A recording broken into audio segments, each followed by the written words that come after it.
दोस्तों, मौसम का बदलना एक कुदरती अमल है और हर मौसम अपनी एक ख़ास और अलग अहमियत रखता है। इंसानी ज़िंदगी पर इसकी क्या अहमियत है, इस बात का अंदाज़ा इसी बात से लगाया जा सकता है कि ये ना सिर्फ हमारी ज़िंदगी पर मुस्बत असरात मुरतब करता है, बल्कि काश्तकारी से लेकर दीगर कारोबारी सरगर्मियों के लिए भी ये काफ़ी अहम साबित होता है।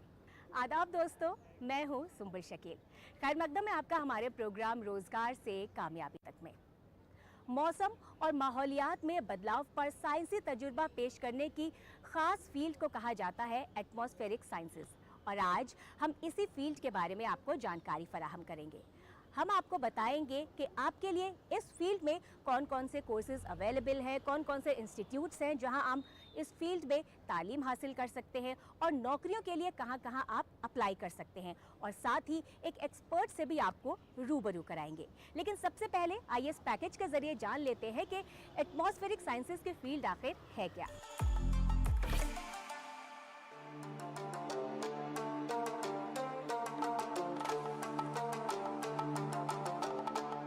कायनात में आबो हवा का बदलना कुदरती अमल है। जहां आबो हवा का बदलना इंसानी जिंदगी के लिए जरूरी है, वहीं आबो हवा और मौसम का बदलना इंसानी जिंदगी पर अपने मनफी असरात भी मुरतब करता है।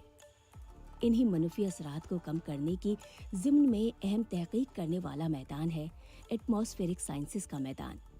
एटमॉस्फेरिक साइंसेज के जानकार क्लाइमेट चेंज, फिजाई आलूदगी, मौसमी पेशगोई, एयर क्वालिटी वगैरह और इन सब से इंसानी जिंदगी पर होने वाले असरात पर अहम तहकीकी नजरिया पेश करते हैं। एटमॉस्फेरिक साइंस के जानकार न सिर्फ अपनी तहकीक से नए नजरिए पेश करते हैं, बल्कि नई तकनीक के इस्तेमाल को फरोग देकर इंसानी जिंदगी को बचाने का काम भी करते हैं। साथ ही एटमॉस्फेरिक साइंस के जानकार किसी भी मुल्क को मौसम से जुड़े खतरात का सामना करने में भी अपना एक अहम रोल अदा करते हैं। आज माहौलियाती बदलाव और बदलते हुए मौसम से हर कोई मुतासिर हो रहा है। यही वजह है कि एटमॉस्फेरिक साइंस से जुड़ी बारीकियों को जानने और समझने की तई नौजवानों की दिलचस्पी बढ़ रही है। आज हमारे मुल्क में IIT जैसे तालीमी इदारे एटमॉस्फेरिक साइंस में नौजवानों को मेयारी तालीम देने का काम कर रहे हैं। एटमॉस्फेरिक साइंस के तहत कायनात की हिफाजत करने से लेकर उसमें होने वाले मुमकिना बदलाव की पेशगोई की जाती है। मेटीरियोलॉजी यानी मौसमी साइंस भी एटमॉस्फेरिक साइंस का अहम हिस्सा है। इस फील्ड में तालीम हासिल करने और आगे मजीद कामयाबी हासिल करने के लिए स्टूडेंट्स के फिजिक्स, मैथ्स एंड स्टैटिस्टिक्स जैसे सब्जेक्ट्स पर पकड़ होनी चाहिए। माहिरीन की माने तो आज के वक्त में इस फील्ड में कामयाबी हासिल करने के लिए जरूरी हो गया है कि नौजवान आबो हवा व बदलते मौसम का गहराई से मुताला करें और खुद को लेटेस्ट टेक्नोलॉजी से अपडेट रखने की कोशिश करें। अच्छी बात यह है कि आज एटमॉस्फेरिक साइंस की कई ब्रांचेस मंजरे आम पर आ रही हैं, जिसने इस फील्ड के जानकारों के लिए करियर के इम्कानात को दोगुना कर दिया है। अगर आप भी आबो हवा और बदलते हुए मौसम के असरात का गहराई से मुताला करना चाहते हैं, तो एटमॉस्फेरिक साइंस आपके मुस्तकबिल के लिए बेहतरीन फील्ड साबित हो सकती है।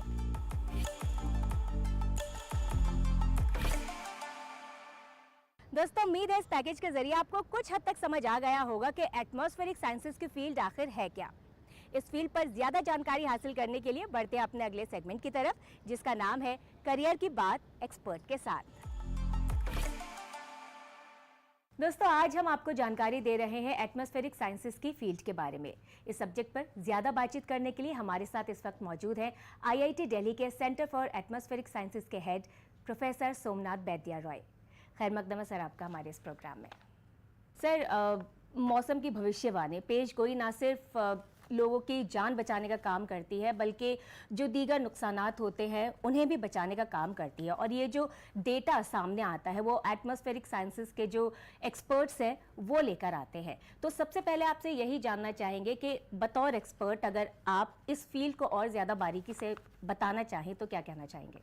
एक्चुअली देखिए, एटमॉस्फेरिक साइंसेस, जब हम लोग एटमॉस्फेरिक साइंस के बारे में सोचते हैं तो वी ऑलवेज थिंक ऑफ कि वेदर मतलब मौसम, कि कल बारिश होने वाला है या इस टाइप का कुछ।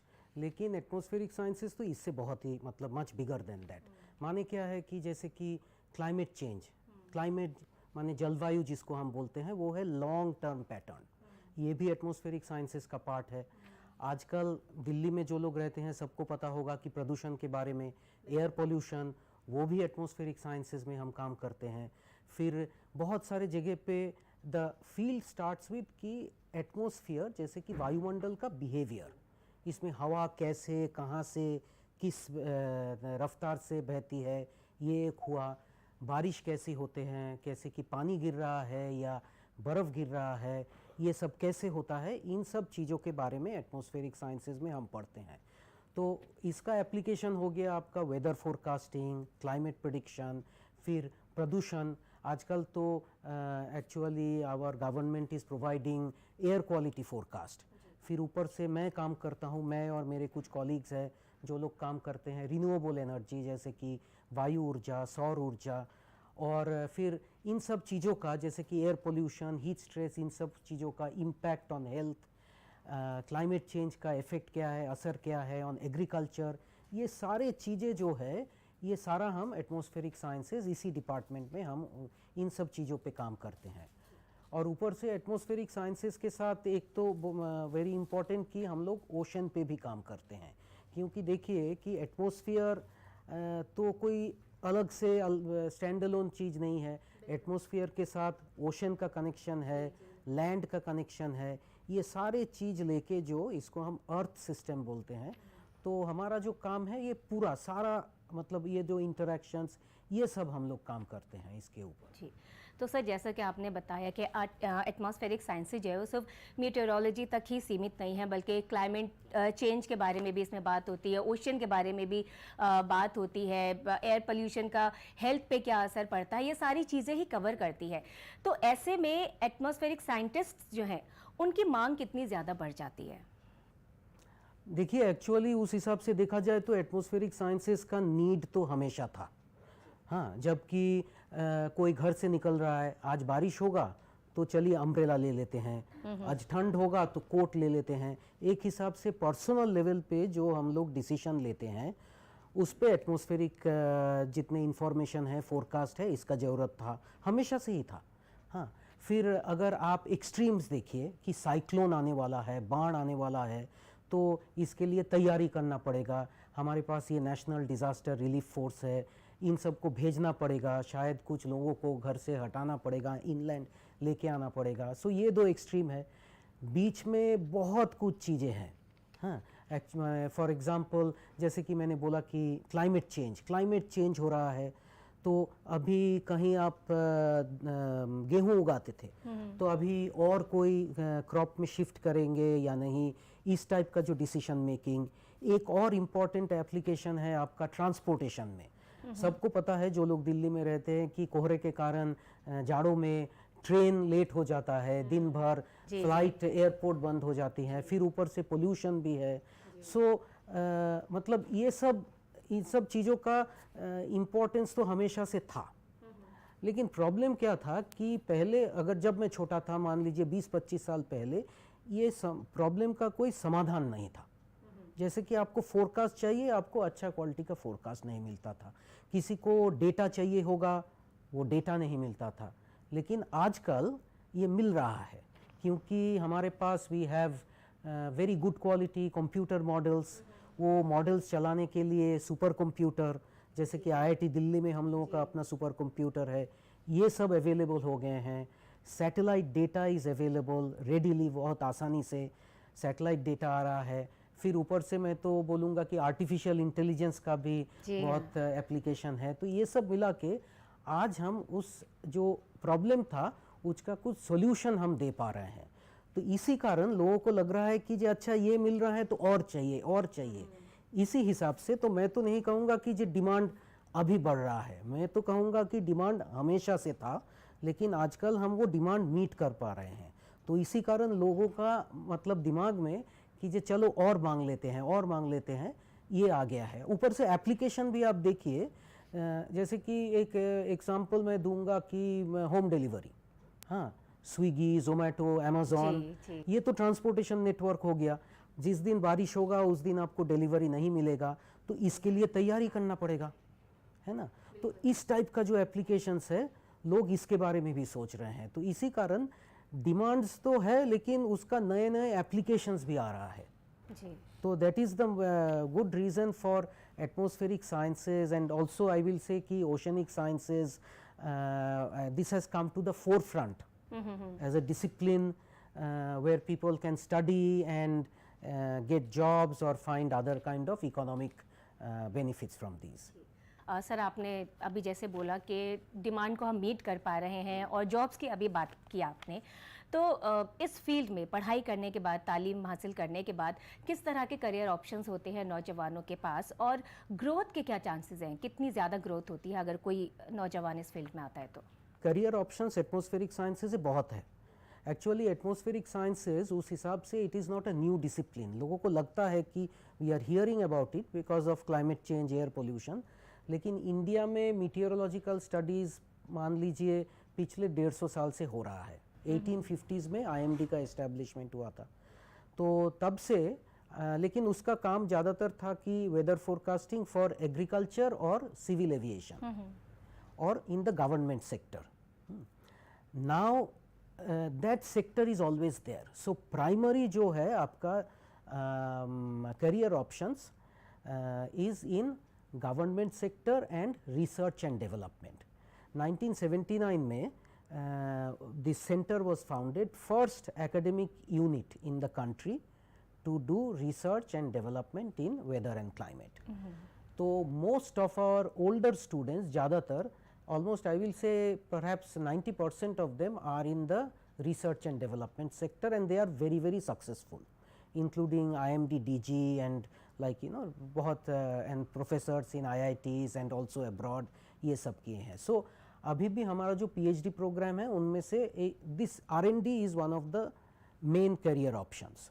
लेकिन मैं पिछले मतलब 10-15 साल में देख रहा हूँ the private sector has opened up significantly. Private sector में आप मान लीजिए एग्रीकल्चर सेक्टर, इंश्योरेंस सेक्टर, इन सब सेक्टर में, जैसे कि मेरा एक स्टूडेंट है जो कुछ ही साल पहले PhD ख़त्म की, she is now an assistant vice president in a large insurance company looking at agricultural insurance. So इस टाइप का प्राइवेट सेक्टर में एप्लीकेशंस बहुत बढ़ गया है।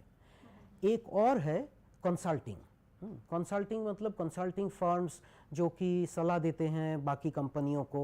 तो इसमें क्लाइमेट चेंज लेके बहुत सारे क्वेश्चंस आते हैं कि long term impacts, so investment climate के हिसाब से।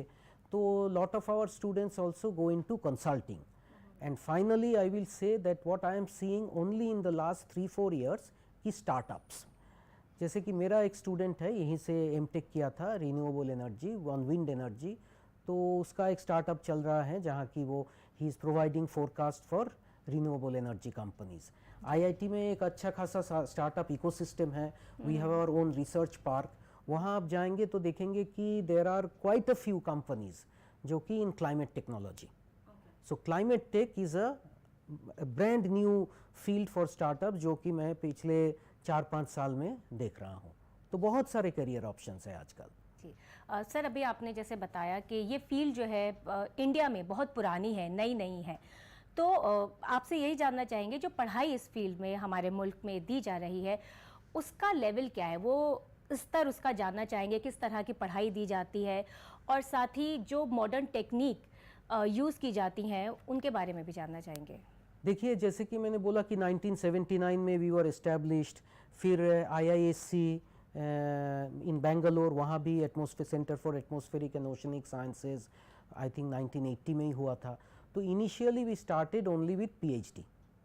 तो बहुत सालों से सिर्फ PhD होता था क्योंकि हमारा फोकस था R&D में। R&D प्रोड्यूस साइंटिस्ट जो कि गवर्नमेंट सेक्टर में जाके काम करेंगे। तो फिर ये तो सीन चेंज हो गया है। IIT में जैसे कि हम लोगों का एक माइनर एरिया प्रोग्राम है फॉर अंडर ग्रेजुएट स्टूडेंट्स, एक M.Tech in atmospheric and oceanic sciences and technology programme है, ये हो गया। फिर अपना सेंटर में ये इस टाइप का M.Tech प्रोग्राम, M.Tech मान लीजिए in atmospheric sciences, M.Tech in earth sciences, M.Tech in climate sciences, ये बहुत IITs जैसे IIT बॉम्बे, IIT खड़गपुर, बहुत सारे IITs में है, बहुत सारे NITs में है, और ऊपर से अगर देखा जाए तो बहुत सारे स्टेट यूनिवर्सिटीज़ है, और जैसे कि कैलकाटा यूनिवर्सिटी मान लीजिए, पुणे यूनिवर्सिटी, यहाँ भी है, यहाँ एमएससी होता है। सेंट्रल यूनिवर्सिटी भी है, central university of Rajasthan. Private universities में जैसे कि पास में in Delhi, in Haryana we have SRM university. बहुत जगह पे आजकल एमएससी, एमटेक, पीएचडी भरा हुआ है। व्हाट इज़ मिसिंग, अगर मैं if I get an opportunity, is undergraduate programme. हमारा we have a minor area programme. जैसे कि मान लीजिए कोई स्टूडेंट आए, मैकेनिकल इंजीनियरिंग में बीटेक कर रहा है, तो उसके लिए अपॉर्चुनिटीज़ है कि एक माइनर एरिया कर लो, साइड में एक सेकेंड स्पेशलाइजेशन, तो कुछ बच्चे करते हैं। लेकिन इफ़ वी कंपेयर इंडिया और जो demand that we have for a trained workforce in atmospheric and oceanic sciences, तो अगर वो डिमांड मीट करना चाहे हम लोग, तो इसमें से नहीं चलेगा। That is my thought. क्योंकि I have spent a lot of time in the US, many of my colleagues. तो यूएस में आप देखिएगा कि there are almost 100 bachelors degree programmes in meteorology, atmospheric sciences, climate sciences. तो इसका माने क्या है, तो जो अभी पीएचडी कर रहे हैं उनको 5 साल का ट्रेनिंग मिल रहा है। तो कोई अगर अंडर ग्रेजुएट लेवल से करे तो उसको 4 ईयर अंडर ग्रेजुएट, फिर 2 ईयर एमटेक, फिर उसके आगे 3-4 ईयर पीएचडी, तो 10 साल का ट्रेनिंग मिलेगा। So the training, the workforce that we will develop will be far more trained. And keeping this in mind, at IIT Delhi we have planned कि we are going to start an undergraduate program. लेकिन ये एकदम मतलब this is a very preliminary discussion. We will try our best to start undergraduate programs, and also India में जहाँ की कुछ similar program है उन लोगों के साथ tie up करके शायद उनका quality भी improvement करना, ये हमारा goal है. Hopefully in the next 5 years or so, if you ask me this question, then I will say that we also have an undergraduate program. Sir, जो स्टूडेंट्स मास्टर्स डिग्री के लिए आते हैं या एमएससी प्रोग्राम या MTech programme के लिए आते हैं, तो उनके पास 12th में या ग्रेजुएशन लेवल पे कौन कौन से सब्जेक्ट्स ज़रूरी होते हैं, आपको लगता है कि वो आगे इस फील्ड में आने के लिए बेहतर कर सकते हैं? कोई ऐसी रिक्वायरमेंट है?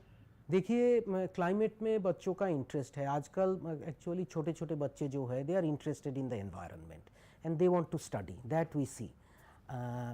बट सब्जेक्ट वाइज अगर हम बात करें तो कोई ऐसी रिक्वायरमेंट है कि ये सब्जेक्ट्स आपके पास होने ज़रूरी हैं? हाँ, there are actually 2 different ways we can do this. एक है कि अगर किसी को कोर एटमॉस्फेरिक साइंसेस ये करना हो, तो मेरे हिसाब से physics and mathematics are absolutely essential. जैसे कि जब हम लोग पीएचडी के लिए स्टूडेंट्स लेते हैं, तो हम लोगों का एक क्राइटेरियन है कि physics and mathematics at the under graduate level. क्योंकि एटमॉस्फेरिक साइंस, अगर आप एटमॉस्फेयर देखें, इट इज़ अ फ्लूइड, तो इसका अपना इक्वेशंस है। ये सब जो इक्वेशंस है उसको हम कंप्यूटराइज जो मॉडल जो बनता है, वो इक्वेशंस को हम प्रोग्रामिंग करके यूजिंग प्रोग्रामिंग लैंग्वेज हम लोग मॉडल बनाते हैं, फिर मॉडल को रन करते हैं। तो फिज़िक्स और मैथमेटिक्स के बिना ये हो ही नहीं सकेगा।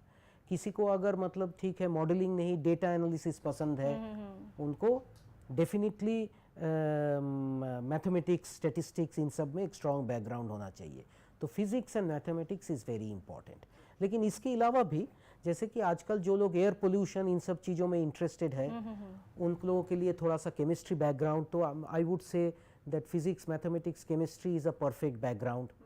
तो this is something is very important. But कोई अगर क्लाइमेट का एप्लीकेशन, पॉलिसी, इन सब फील्ड में जाना चाहे, तो economics can also be very important. दो एटमॉस्फेरिक साइंसेज डिग्री के लिए फिजिक्स, केमिस्ट्री, मैथमेटिक्स चाहिए होगा, लेकिन एप्लीकेशंस तो बहुत सारे फील्ड में हो सकता है। बहुत सारा बैकग्राउंड से लोग कंट्रीब्यूट कर सकते हैं। ठीक।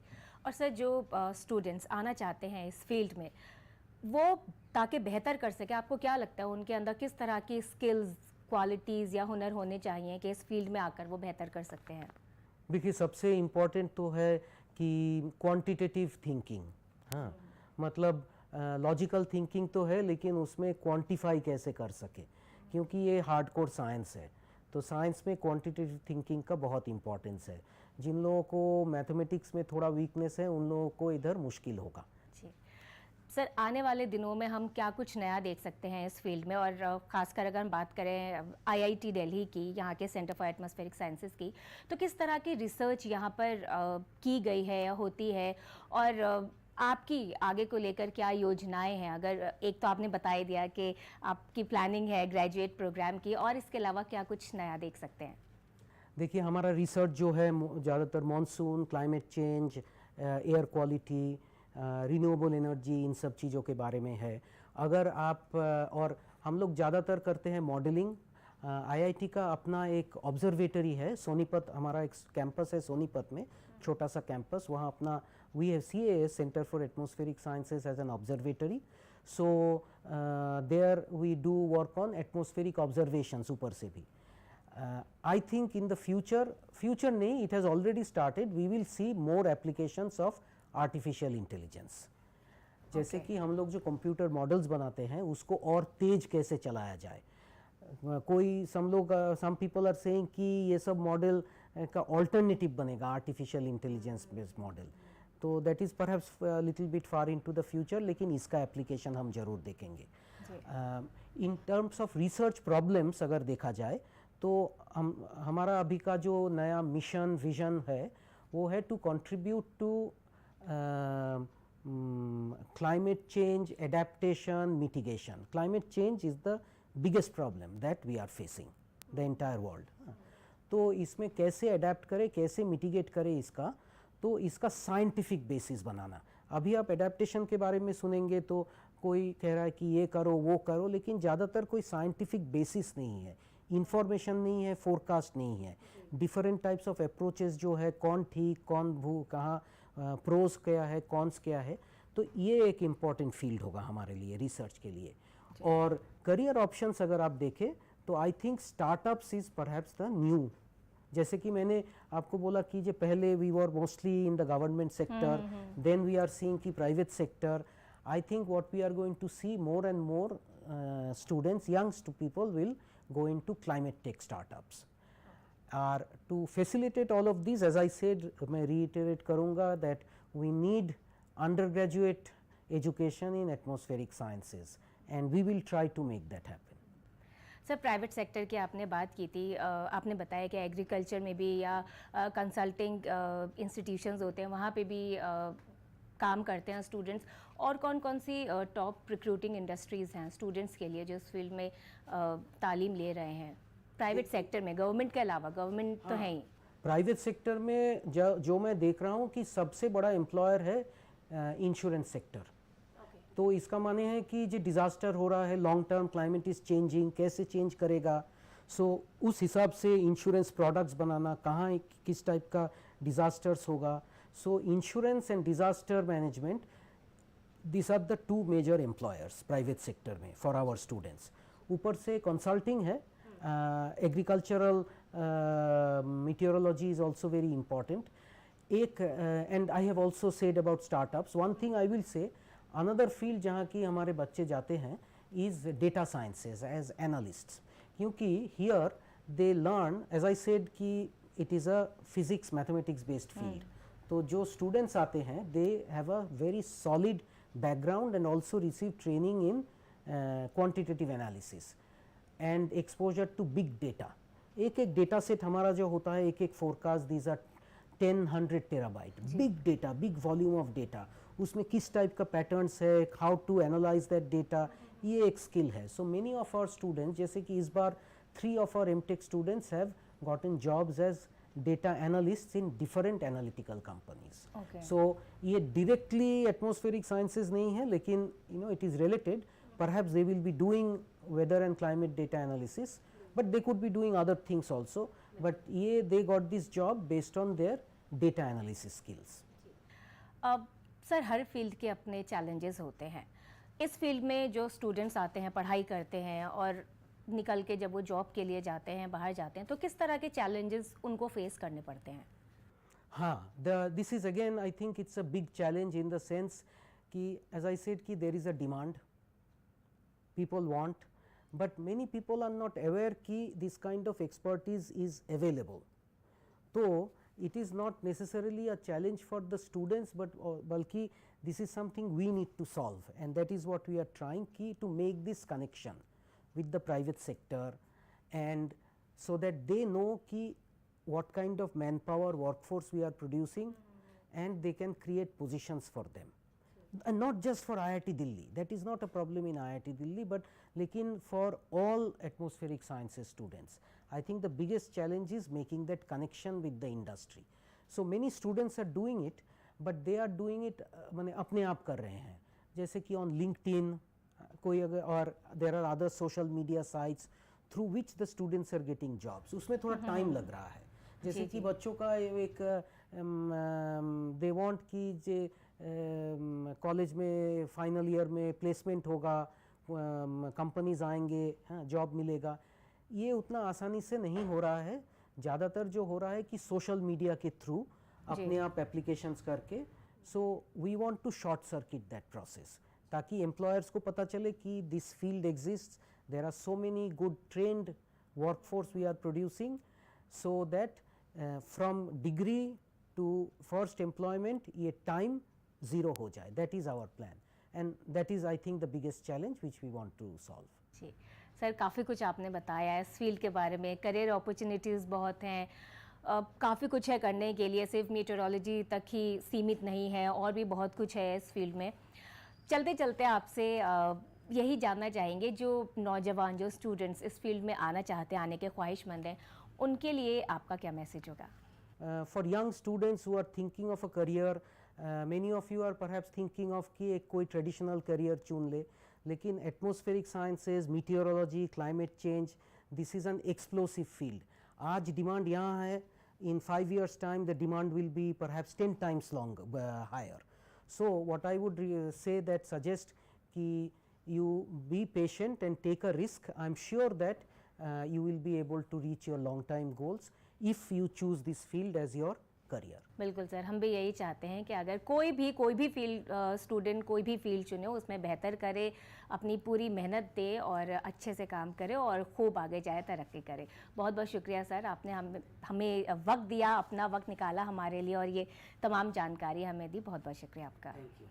दोस्तों, एटमॉस्फेरिक साइंसेज के बारे में जानकारी हासिल करने के बाद बढ़ते हैं अपने अगले सेगमेंट की तरफ, जहां हम बात करेंगे नौकरियों और एडमिशन्स के बारे में. हम आपको बताएंगे कि इस वक्त आपके लिए कहां-कहां नौकरियां मौजूद हैं और कौन-कौन से कोर्सेज में आप एडमिशन्स ले सकते हैं.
दोस्तों, उम्मीद है हमारा आज का एपिसोड आपको ज़रूर पसंद आया होगा.